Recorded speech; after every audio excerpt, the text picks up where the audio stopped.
Okay guys, so let's talk about this. AKOP Quadcom uncovered Duterte link to a grand criminal enterprise. At nasabi nga dito sa Manila, Philippines, Antipolo 2nd District Representative Romeo Acop believed the Quad Committee hearing have uncovered track to a grand criminal enterprises.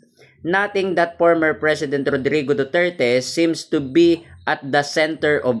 In his summary of all the 13 House of Representatives Quad Committee hearings dating back to the August 16, Acop say Duterte and his trusted official have figured in discussions even as his administration strongly against crimes and illegal.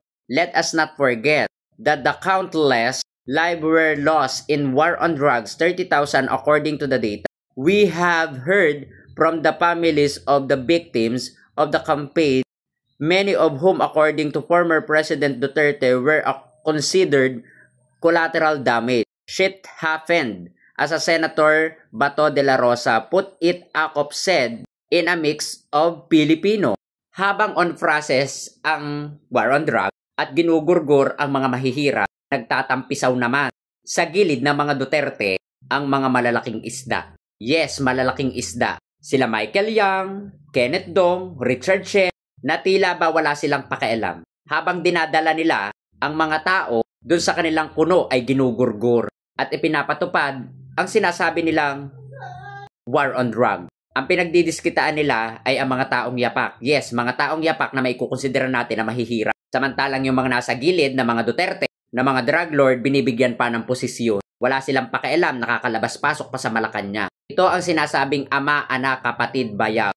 Lahat sila ay nauugnay o nalilink sa mga issue ng illegal polvo. Pero bakit bulag pa rin tayo? Bakit bulag pa rin kayo? Hindi ko alam kung nasaan ang point. Isa lang ang masasabi ko dito. Ang war on drugs ay hindi para mawala ang illegal polvoron dito sa Pilipinas. Kung hindi mapalawak, mapalago, palaki. Habang ang sentro ng kuno ay war on drugs, ay nasa mga taong mahihirap, sila naman ay nagpapayaman para protektahan ang kanilang mga sarili at ilihis. Na kuno ay may malasakit sila para sa bayan. May kukonsidera na itong war on drugs na ito ay very scripted dahil kung gusto talaga ng mga Duterte mawala ang mga illegal polvoron dito, unahin niya yung mga nasa tabi niya. Huwag yung mga taong naapektuhan nito at nadadami. Ang mga taong yapak na yan ay mga biktima ng mga drug lord na nasa paligid ng mga Duterte. Hindi ito pagsupil sa illegal polvoron. Ito ay pangungunsinti, pagpoprotekta.